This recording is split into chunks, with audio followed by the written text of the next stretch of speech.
내 손을 주께 높이 듭니다.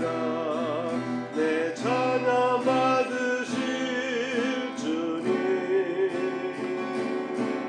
내 마음을 주께 활짝 엽니다.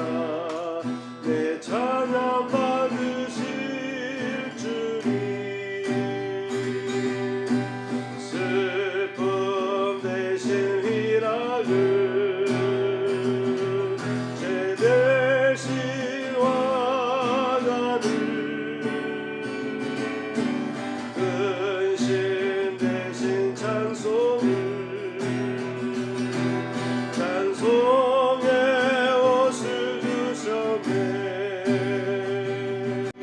내 손을 주께 높이 듭니다. 찬양 받으실 주님, 내 마음을 주께 활짝 엽니다. 내 찬양 받으실 주님, 우리 함께 모여 주의 이름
주님, 이 자리에 오셔서 저희가 드리는 찬양과 영광의 시간을 받아 주옵소서.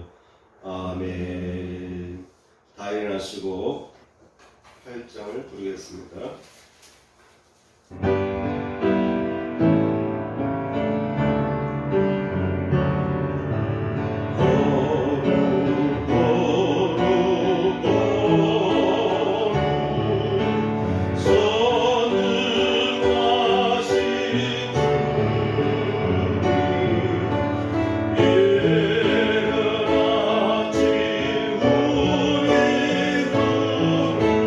찬송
4번입니다.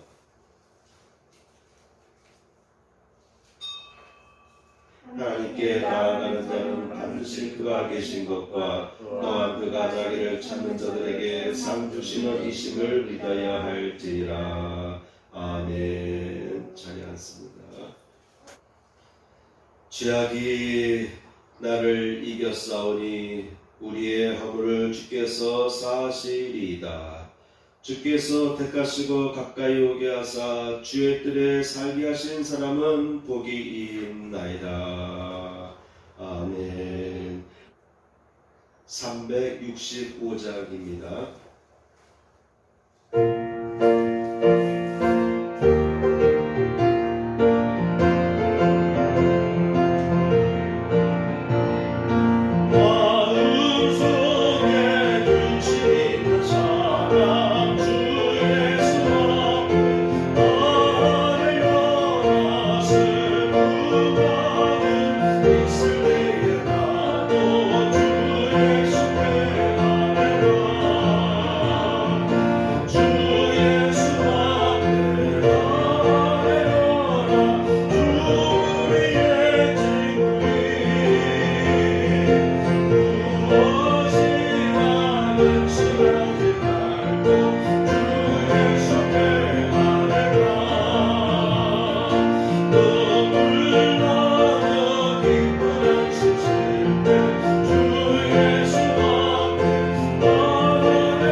말씀 보겠습니다.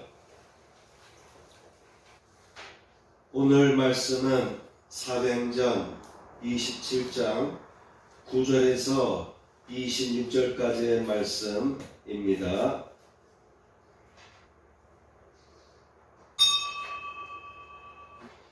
예언을 무시하고 사람의 말을 믿고 행한 대가. 오늘날의 시대는 혼돈의 시대라고 합니다. 그 어느 때보다도 확고부동하게 안전한 것은 없는 것이 우리가 살아가는 요즘의 우리의 모습이고 그런 환경이다라고 볼 수가 있겠습니다. 지난 주 중에 TV 프로그램 중에서 채널은 어떤 채널인지 모르겠어요. 과학과 관련된 영상이 나오는 채널이 있어요. 어쩌다 이렇게 돌리다 보면은 그런 내용이 나올 때가 있어요. 저는 채널을 다 기억 못하기 때문에 그냥 이렇게 돌리다 보면은 우연하게 나오는 경우가 있는데, 그래서 좀 그런 내용들이 나오면 제가 잠깐이라도 이렇게 관심 있게 봅니다. 여러분, 제가 목회자잖아요. 목사니까 그런 과학적인 내용이 나오면 좀 더 관심을 갖고 들여다봅니다. 여러분, 신앙생활하면 과학과 멀어져야 된다라는 생각을 하는 것은 잘못된 것이에요. 이 모든 지식도 하나님께서 우리 인간에게 주신 지식이기 때문에 이러한 자연적인 현상을 과학적으로 이해하려는 노력을 해갈 때 하나님의 놀라운 위대한 창조의 역사를 더 만끽할 수 있거든요. 그래서 신앙과 과학은 서로 등지고 배타하고 서로 대화할 수 있는 길이 막힌 것이 아니다라는 것이에요. 이 양측이 서로 잘 대화하면은 하나님의 진리의 오묘함과 풍요로움을 더 누릴 수가 있거든요. 그런데 과학계에서도 하나님과 등진 상태에서 하나님을 인정하지 아니하려고 하는 그와 같은 기반이 깔려있기 때문에 크리스찬들이 과학과 서로 연계하려는 그런 자세를 등한시하는 것은 있어요. 그래서 서로 이 과학과 신앙의 세계가 서로 충돌하고 서로 대화를 안 하려고 하는데, 오히려 겸손한 마음으로 잘 경청하고 관찰해 보면은 오히려 하나님의 놀라운 섭리를 풍부하게 깨달을 수 있다고 하는 것이죠. 그 내용은 뭐냐면, 하늘, 우주, 이 하늘에 무수한 별들이 있잖아요. 그런데 그 내용에서는 오히려 별보다도 더 넓은 범주라고 할까요? 우주의 전체를 차지하고 있는 것이 뭐냐면은 별보다도 암흑 물질이라는 것이라는 내용을 얘기하고 있더라고요. 도대체 암흑 물질이 무엇일까? 저는 과학에 대해서는 모르기 때문에 어쨌든 그 영상만 봤을 때에 우주 하늘에는 아직도 우리 인간이 관측할 수 없고 예측할 수 없고 규정할 수 없는 물질이 있대요. 근데 그 물질은 우리가 알고 있는 이 물질 세계와 다르다는 거예요. 그래서 현대 과학으로 측정할 수 있는 기구로는 측정이 안 되는 그러한 암흑 물질이 있는데 우주에 가득하다는 거예요. 별보다도. 별은 오히려 일부이고, 제가 잘못 봤는지 모르지만은 하늘의 암흑 물질로 가득하다, 그런 내용을 제가 본 것 같아요. 별만 해도 어마어마한 것이고 별들의 세계만 해도 우리는 경외할 수밖에 없는데, 눈에 보이는 비춰지는 그런 별들의 세계, 빛의 세계보다도 암흑의 공간이 더 크다고 합니다. 그래서 그 암흑의 공간, 그곳을 이루고 있는 물질이 무엇인가를 과학자들이 그렇게 연구를 하는데 아직도 그 해답을 못 찾았어요. 단지 그 암흑 물질이라고 하는 것은 암흑 에너지로 가득 차 있는데 그것은 중력이 있을 것이다 해서 과연 중력이 있는가 없는가를 연구하기 위해서 부단히 노력하는 가운데 극소량의 중력을 관측했다. 뭐 그런 내용이에요. 아마도 우주가 시작하기 전에는 어둠이었던 것 같아요. 빛보다는 어두운 상태였다고 하는 것 같아요. 여러분 창세기 보면은 하나님 천지를 창조하신 뒤에 혼돈하고 어두운 가운데에서 운행하셨어요.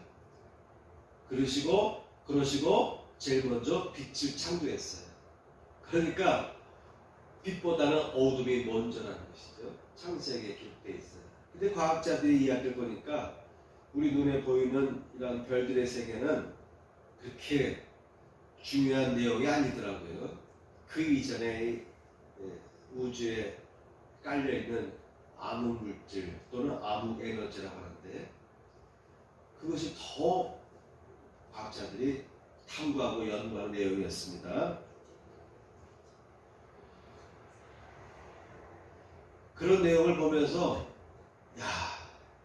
아직도 우리 인간의 과거로는 미처 도달하지 못하고 미처 규정하지 못하는 우주의 세계가 있구나. 그 내용 속에 보니까 우주는 계속해서 팽창해 간다는 거예요. 그렇죠. 우리는 학창 시절에 과학교재 시간에서 들은 내용은 우주는 어느 한순간에 폭발했다. 그래서 확장돼 가고 있다. 그런 내용을 본 적이 있는데 지금도 우주는 매우 빠른 속도로 확장돼 가고 있다는 거예요. 그 끝은 어딘지 모르겠지만은 제가 이런 내용들을 얘기한 것은 우리가 살아가는 이 세상은 여전히 불확실하고 확고부동한 틀이 없다라고 하는 것이죠. 여전히 우리가 살아가고 있는 이 지구의 행성은 우주에 비해서 볼 때 한낱 먼지 같은 존재에 불과합니다.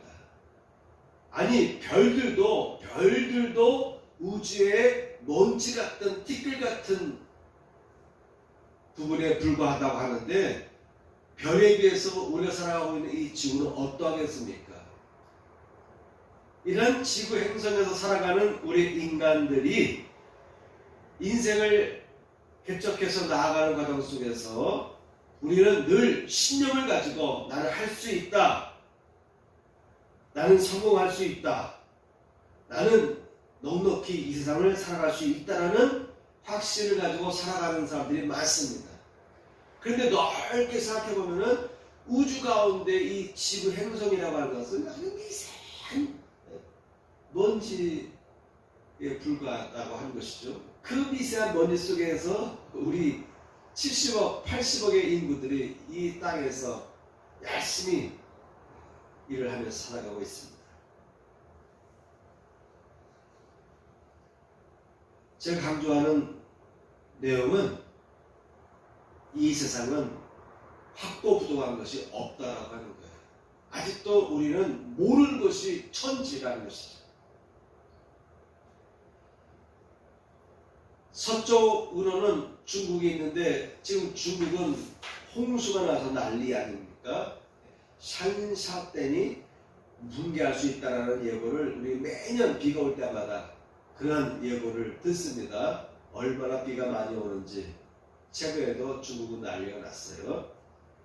동쪽으로는 일본에도 역시 비가 많이 내려서 일본의 큰 도시들이 난리가 나고 일본은 화산과 지진도 일어나지만 작년 겨울에도 보니까 눈이 너무 많이 왔지 않습니까? 그리고 요즘에는 비가 너무 많이 오는 거예요. 우리나라를 끼고 동과 서쪽으로 비가 그렇게 많이 오는데 최근 우리나라에는 비가 안 와서 가뭄으로 극심합니다. TV 뉴스에서는 가뭄에 대한 이야기가 별로 나오질 않아요. 근데 지금 심각하잖아요. 그죠? 비가 안 온 지가 꽤 됐잖아요. 지난주 중에도 보면은 비가 올 가능성이 60%라고 여러 날 일부 예보에 떴는데 하늘 보면은 진짜 먹구름이 있긴 있는데 비는 내리지 않고 구름의 색깔은 먹구름 비슷하게 검은색이라 곧 비가 쏟아질 것 같은데 비는 안 내리고 그렇게 여러 날을 지나갔잖아요.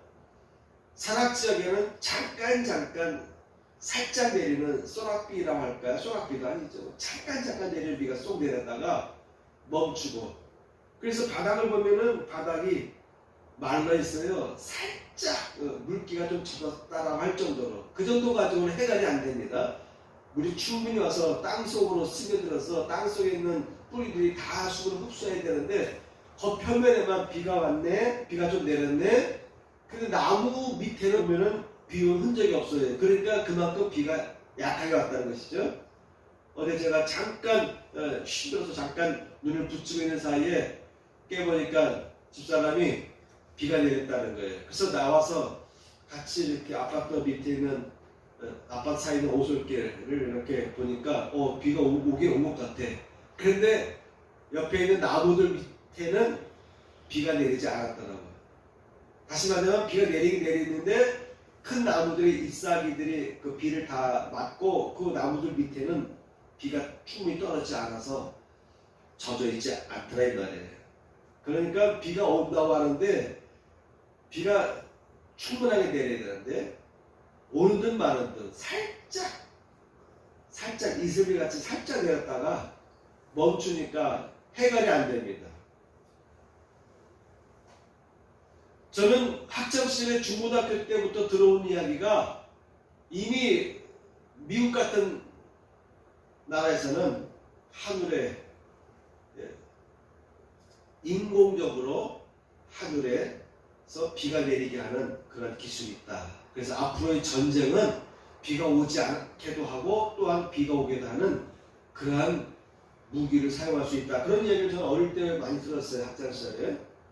근데 지금 보면은, 최근에도 보면은, 여러분, 항상 비가 안 오는 적이 어디예요? 미국.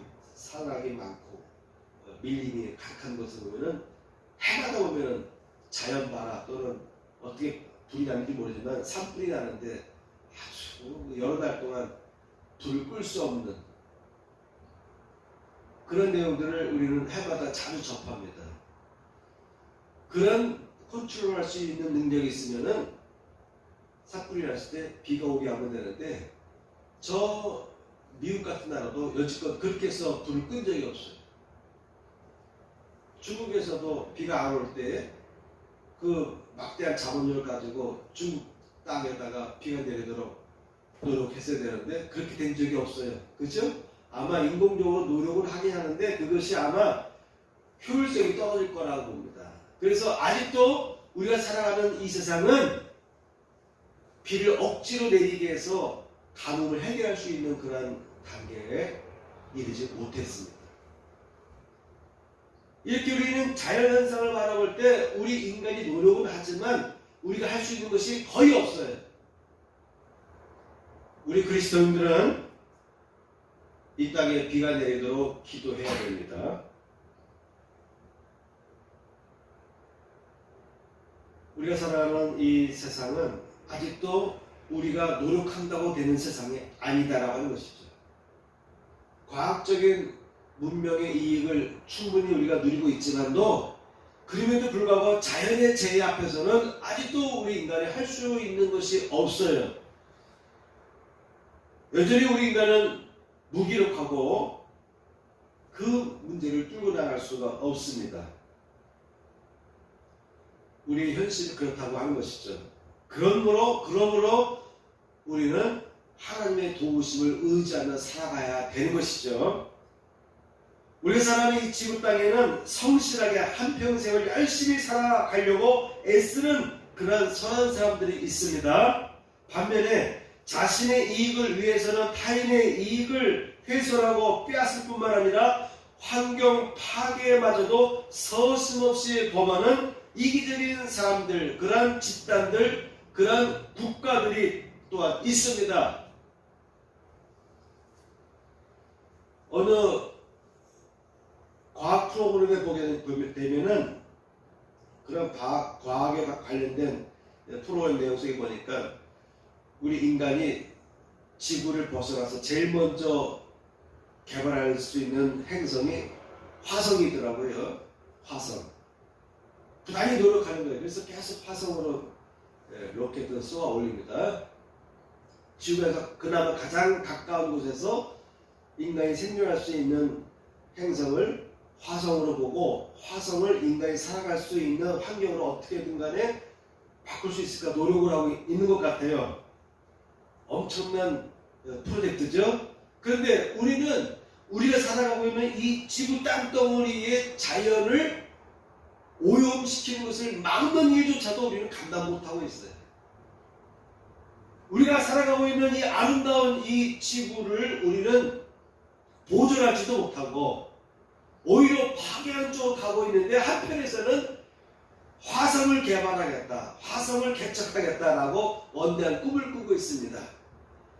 100% 인간이 살아갈 수 있는 모든 생태계가 완전하게 조화를 이루며 살아갈 수 있는 이 아름다운 지구의 자연 질서도 우리가 유지하지 못하고 파괴하면서 오히려 저 삭막한 화성에서는 인간이 살아갈 수 있는 환경을 만들어 보려고 온갖 자본을 동원하고 과학적인 모든 방법을 동원해서 연구하고 있다고 하는 것을 볼 때 참으로 아이러니할 수밖에 없어요.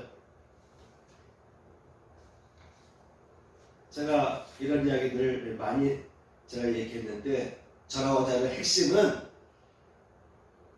하나님은 우리 인간에게 완벽하고도 완전한 자연의 세계를 주셨다고 하는 것이에요. 그러나 우리 인간은 이러한 세계 속에서 과학을 발전시켰지만은 우리 인간의 힘으로는 이 자연의 세계를 넘어서서 초월해서 문제를 해결할 수 있는 능력은 없다고 하는 것입니다. 여전히 우리 인간은 자연 앞에서, 대자연 앞에서 무기력할 수밖에 없고 무지할 수밖에 없고 연약할 수밖에 없습니다. 저 광대한 우주 세계를 바라볼 때 더욱더 우리 인간은 겸손할 수밖에 없는 것이에요. 그런데 우리 인간들 개개인을 따져보면은 모든 것이 다 내 안에 있고 내가 모든 것을 다 할 수 있고 내가 최고고 나만이 믿을 수 있고 오직 나만이 확실하다라는 그 확신 속에서 살아가는 사람들이 많다고 하는 것입니다. 우주를 바라보면은 이 우주를 창조하신 하나님 앞에서 우리는 더욱 하나님을 경외하고 하나님과 의존하면서 하나님과 대화하면서 하나님과 교제하면서 하나님의 도우심을 의지하며 살아갈 때 우리는 이 세상을 살아갈 수가 있고 축복받을 수가 있는 존재가 된다고 하는 것이죠. 인생은 항해와 같다고 합니다. 순간순간 우리는 하나님의 도우심을 구하며 살아야 되는 그런 존재입니다. 그렇지 않고 자신의 지식과 경험이 모든 선택의 기준이 되고 어떤 예언에도 불구하고 어떤 하나님의 명령에도 불구하고 당장 눈앞에서 펼쳐지는 욕구, 유혹의 그 환경적인 편리의 산 앞에서 하나님의 명령을 무시하고 하나님께서 주시는 그 예언을 무시하고 자기가 하고 싶은 대로 살아갈 때에 어떠한 대가를 치르게 되는지에 대해서 오늘 본문은 말씀하고 있습니다. 예고하고 있습니다. 가르쳐주고 있는 것입니다. 그래서 오늘 본문을 오늘 말씀으로 정하였습니다. 첫 번째 항목을 보겠습니다. 바울과 함께 출발했던 이 배는 겨울이 가까이 돼서 미양이라고 하는 것을 지나가게 되었습니다. 근데 바람이 너무 센 거예요. 그래서 이미 더 이상 항해할 수가 없어서 항구에 정착을 했습니다. 8절 간신히 그 연안을 지나 미양이라는 곳에 이르니 라세라 시에서 가깝더라. 여러 날이 걸려 금식하는 절기가 이미 지났으므로 항해하기가 위태한지라 바울이 그들을 권하였다라고 되어 있어요. 아마도 이 시기가 되면은 풍랑이 있는 시기, 갑작스러운 풍랑이 광풍이 일어서 배가 제대로 순항하기 어려운 시기가 됐다는 것을 알았어요. 그리고 그 이전에 이 미양에 도착할 때도 풍세가 더 심해서 풍세가 더 허락하지 아니하므로 살몬의 앞을 지나 그레데 해안을 바람막이로 항해하여 간신히 그 연안을 지나 미양이라는 곳에 이르렀다고 되어 있어요. 자, 첫 번째, 모든 위기는요 예고가 된다고 하는 것입니다. 예고가 된다는 것이에요. 우리나라도 백두산이 언제 폭발할지 모르잖아요. 일본도 지금도 계속해서 화산이 폭발하고 있지 않습니까? 모든 재난을 보게 되면은 대부분 보면은 예고되고 있다고 하는 것입니다. 그런데 우리 인간은 그런 예고를 무시하는 경향이 있어요. 늘 그런 일들이 반복되면, 늘 지진이 일어나면 늘 경험하는 것이니까 체념하게 됩니다. 무시하게 됩니다. 그런데 바울은 그런 예고의 증세들을 그냥 넘어가지 않았어요. 주시했습니다. 그래서 바울은 기도했다고 하는 것입니다.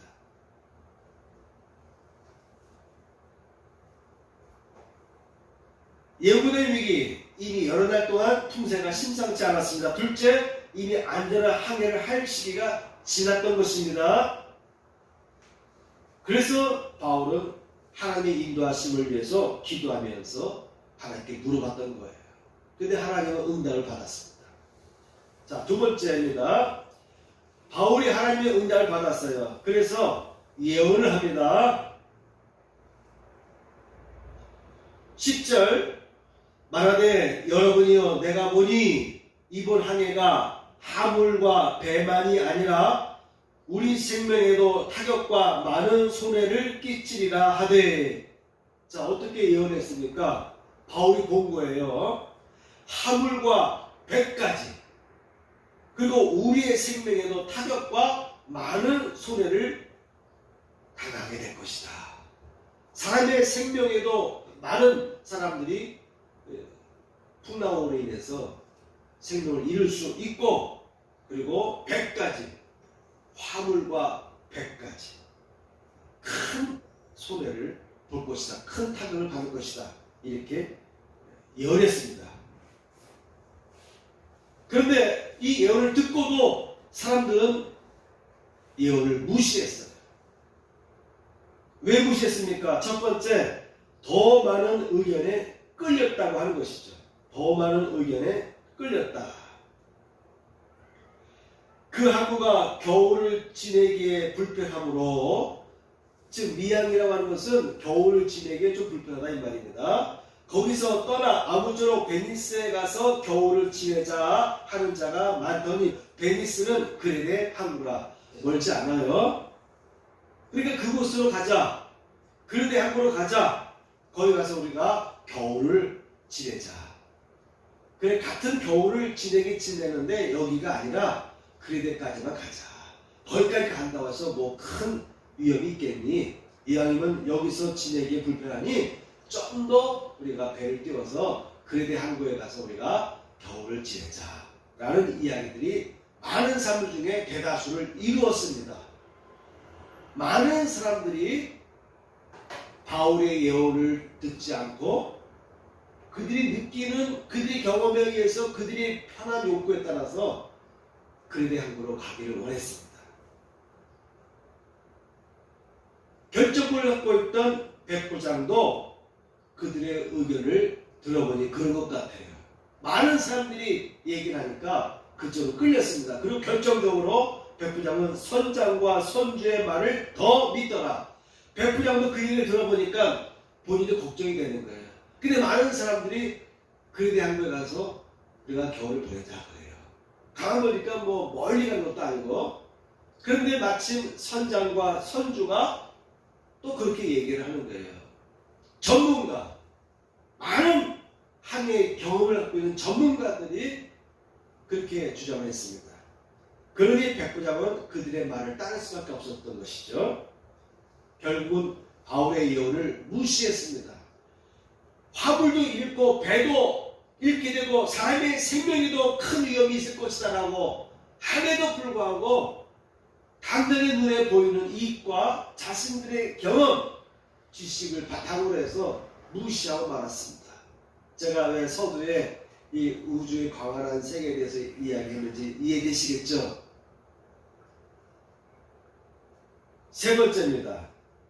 처참한 결과를 맞이하고 말았습니다. 여러분, 여호와를 경외하는 것이 지식의 근본이다라는 말씀이 있죠. 여호와를 경외하는 것이 지식의 근본인 것을 미련한 자는 지혜와 훈계를 멸시하느니라. 그러므로 우리가 여호와를 알자, 힘써 여호와를 알자.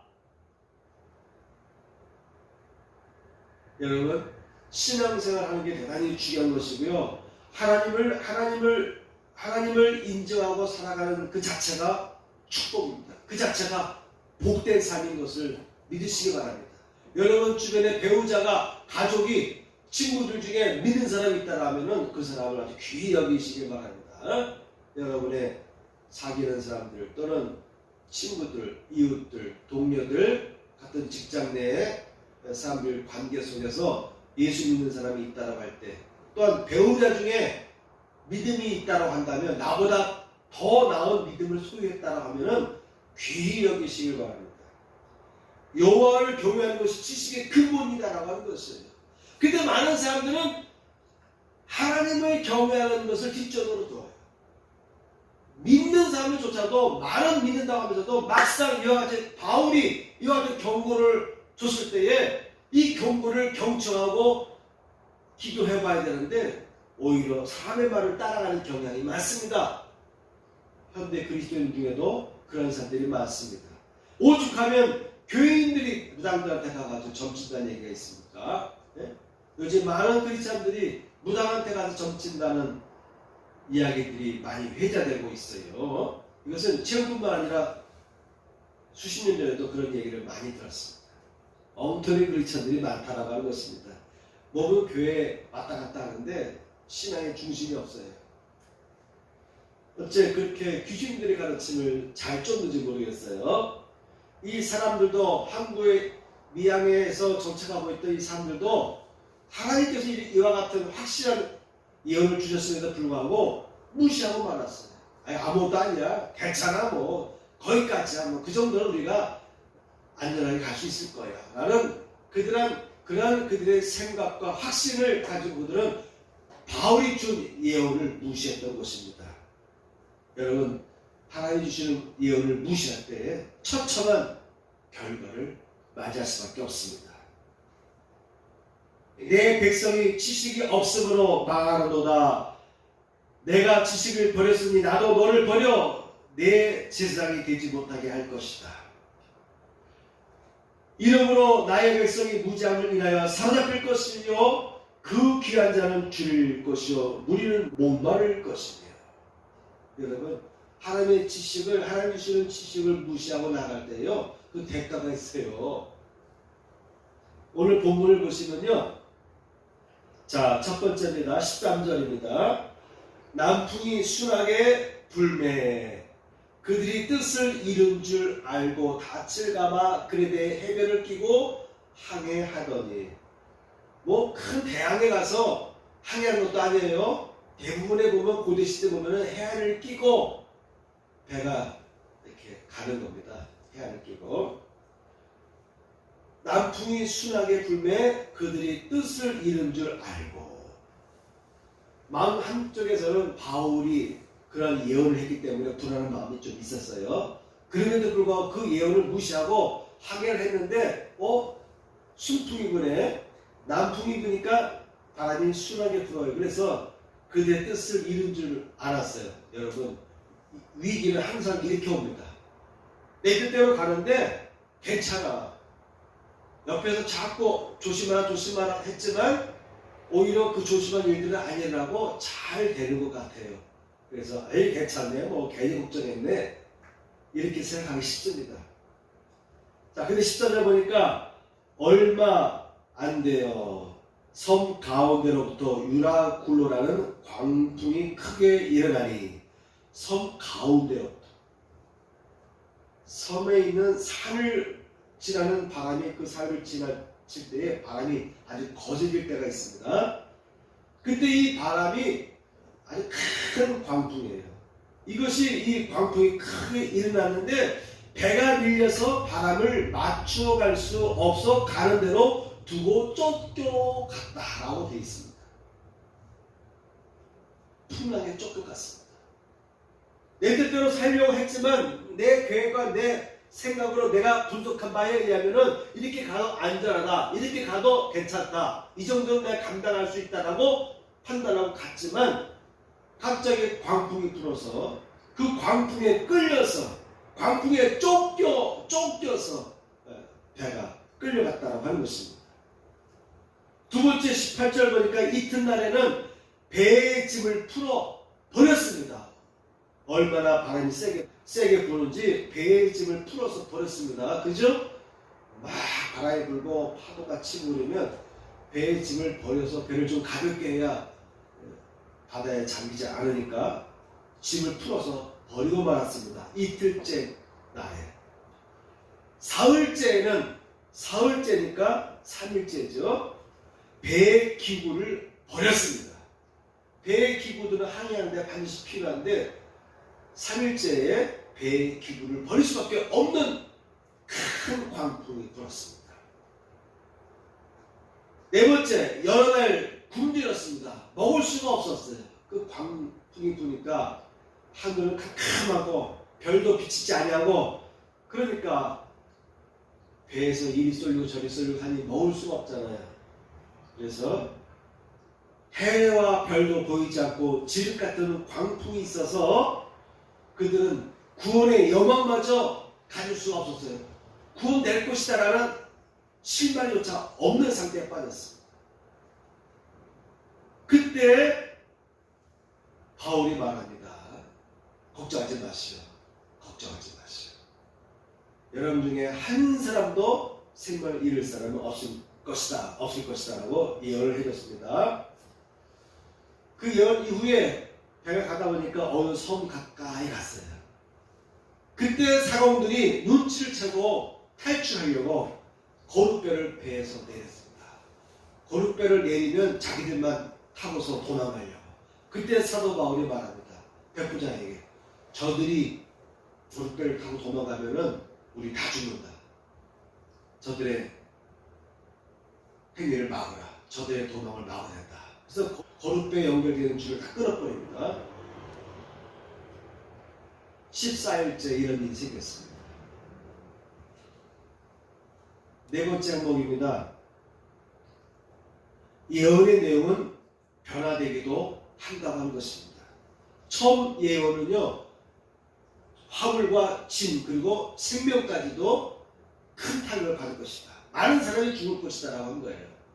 그런데 두 번째 받은 이 예언은 천사가 밤에 나타났다는 말은 뭐냐면은 바울이 밤에 기도하는 것이죠. 그 풍랑이 막 이니까 밥도 먹을 수 없는 상황에서 지금 같은 어둠 속에서 역시 바울은 기도했던 거예요.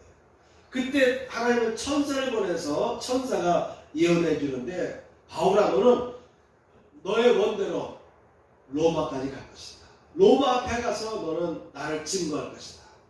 그렇게 하기 위해서 너와 함께한 자들은 다 구원을 받을 것이다. 이러한 예언을 해준 것입니다. 그래서 사도 바울은 확신을 가지고 사람들 앞에 걱정하지 말라. 여러분들의 생명은 한 사람도 잃지 않을 것이다 라고 예언을 했습니다.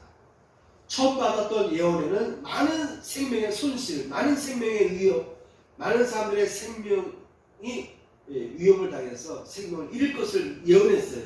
근데 지금 예언은 뭡니까? 한 사람도 죽지 않을 것이다. 그러니까 다른 것은 다 잃어도 생명을 잃지 않을 것이다 라는 두 번째 확답을 받았습니다. 여러분, 첫 번째 확답에는 많은 사람의 생명의 위협이 있을 것이다 라고 했어요.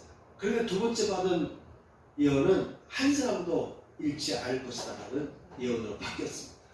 그래서 예언의 내용은 때에 따라서 바뀐다. 예언의 내용은 때에 따라서는 바뀐다. 여러분 혹시 불길한 꿈을 꿨습니까?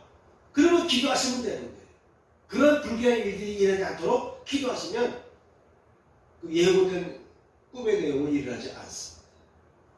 지금 조짐이 불길한 상황을 합니까? 여러분들 한테 바짝 엎드려서 기도해보세요. 그 어려운 환경들이 뒤로 물러납니다. 문제가 풀리는 일들이 일어납니다. 그러므로 바울처럼 기도하셔야 돼요. 이미 포기하고 저 사람도 내 말 듣지도 않아. 저들은 죽어도 싸다. 그리고 그냥 가만히 있을 수도 있었는데 바울은 그 어려운 풍랑 속에서 기도합니다. 제가 로마까지 가야 됩니다. 로마까지 가서 내가 복음을 증거해야 되겠습니다. 그래서 바울이 잘 기도하니까 하나님께서 그 기도를 들으시고 응답하시는 거예요. 그래, 너를 살리기 위해서라도 내가 기적을 베풀겠다. 너와 함께하는 모든 사람들 다 살려주겠다. 이런 내용으로 예언 내용이 바뀌는 것입니다. 핵심은 뭡니까? 하나님의 영광을 위해 살리는 노력이 중요하고, 둘째, 매 순간순간 떠나기 전에 어떤 조그만 미세한 일들이 있을 때 그걸 자꾸 분석해야 되는 거예요. 어려운 징조가 나타날 때 그걸 무시하지 말고 그거를 위해서 기도하셔야 돼요. 둘째, 막상 어려움에 빠졌을 때 그때 포기하지 말고 그 와중에도 하나님의 영광을 위한 비전과 목적을 가지고 기도하시라는 거예요. 그러면 오히려 큰 하나님의 역사하심, 축복하심이 임한다고 하는 것이죠. 핵심은 하나님께 기도하자. 교만하지 말고 내 뜻대로 나는 하면 된다. 내가 건강하면 된다. 내가 열심히 살아가면 된다. 내가 아끼고 열심히 내가 노력하면 나는 성공할 것이다. 이런 생각을 버리라고 하는 것입니다. 우리 인생이라는 것은 하늘과 같습니다. 갑자기 풍랑이 임하는 거예요. 갑자기 순풍이 임하다가 유라 굴러나가는 방풍이 확 몰아닥쳐서 14일 동안 배가 정처없이 캄캄하게 해와 달이 보이지 않는 가운데 속에서 흘러왔다는 거 아니겠습니까? 살만하면 건강을 잃습니다. 많은 사람들이 그렇게 얘기를 해요. 살만하니까 건강에 위험이 닥치더라고요. 살만하니까 자녀들에게 위험이 닥쳐요. 자녀들이 문제를 일으키고, 살만하니까 부부가 깨어지고. 그래서 우리 크리스찬들은 더욱더욱 겸손하게 하나님과 기도하면서 조금 하나의 어떤 경고고 신호가 왔을 때 그걸 무시하지 말고 그럴수록 기도해서 하나님의 도우심을 의지하고 살아가시길 바랍니다. 하나님은 여러분을 향해서 복 주시는 걸 하시는 거예요. 이 험난한 파고를, 이 험난한 항해를 능히 함께 하시려고 하시는 거예요. 어떤 태풍이 와도 그걸 피해가게 하시고 뚫고 가게 하시고 감당하게 하시기 원하신 우리 주 예수 그리스도께서 우리 주님이시고 우리 하나님이신데 그분이 우리와 함께 하십니다. 성령 안에서 나와 함께 하길 원하십니다. 그러므로 얄팍한 생각으로 판단하지 말고 항상 겸손하게 묻고 물으면서 주님과 동행하며 살아가시길 축원합니다. 아멘. 찬양 한 곡 부르고 마치겠습니다.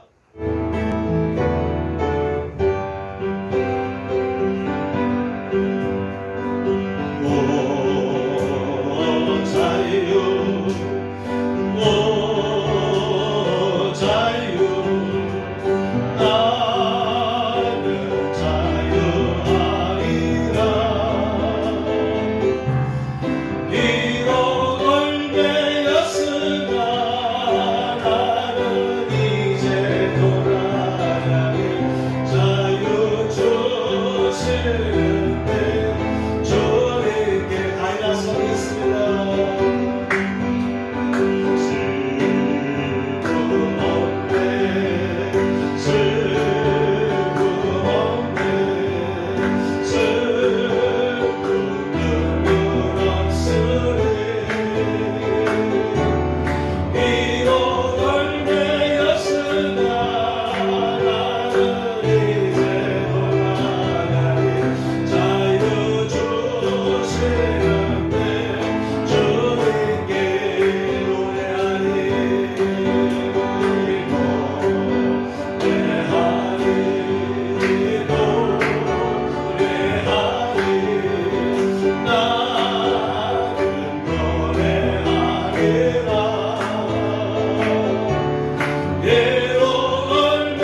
드립니다.